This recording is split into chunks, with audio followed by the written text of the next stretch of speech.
भारत और नेपाल के बीच का रिश्ता, तो मेरे बहनों भाइयों, यह रोटी और बेटी का हमारा यह रिश्ता है।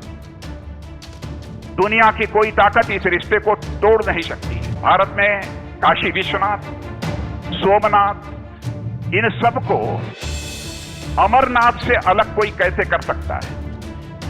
यह संबंध तो इस लोक का नहीं है, बल्कि यह मानता हूं कि यह संबंध दूसरे लोक का है, जो चाह कर भी कोई इसे बदल नहीं सकता है, ऐसा मेरा पूरा विश्वास है।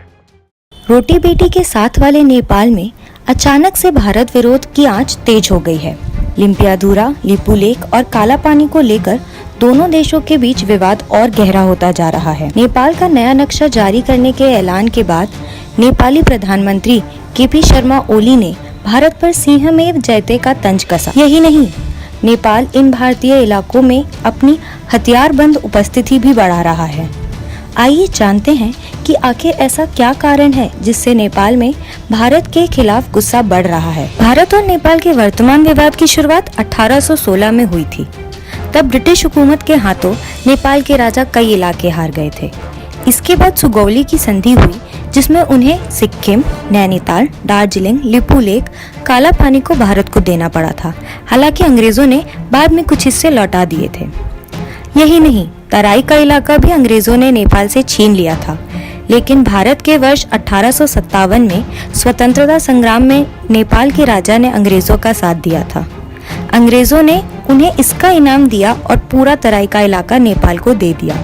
वर्ष 2015 में नेपाल के संविधान में बदलाव करने पर भारत और नेपाल के बीच रिश्ते और ज्यादा तल्ख हो गए। भारत की तरफ से अघोषित नाकाबंदी की गई थी और इस वजह से नेपाल में कई जरूरी सामानों की भारी किल्लत हो गई थी।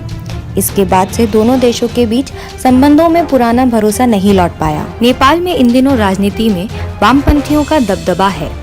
वर्तमान प्रधानमंत्री केपी शर्मा भी वामपंथी हैं और नेपाल में संविधान को अपनाए जाने के बाद वर्ष 2015 में पहले प्रधानमंत्री बने थे। उन्हें नेपाल के वामपंथी दलों का समर्थन हासिल था। केपी शर्मा अपनी भारत विरोधी भावनाओं के लिए जाने जाते हैं। वर्ष 2015 में भारत के नाकेबंदी के बाद भी उन्होंने नेपाली संविधान में बदलाव नहीं किया और भारत के खिलाफ जवाबी कार्यवाही के लिए केपी शर्मा चीन की गोद में चले गए। नेपाली सरकार चीन के साथ एक डील कर ली, जिसके तहत चीन ने अपने पोर्ट को इस्तेमाल करने की इजाजत नेपाल को दे दी। नेपाल में भारत के विरोध का आलम यह है कि भारत में रहने वाली अभिनेत्री मनीषा कोइराला ने भारत के खिलाफ बयान दिया है। इस समय भारत के लिए नेपाल किसी सरदर्द से कम नहीं है। जहां चीन और पाकिस्तान आए दिन भारत के खिलाफ साजिश कर रहे हैं, अब एक और देश है जिससे भारत के संबंध बिगड़ रहे हैं।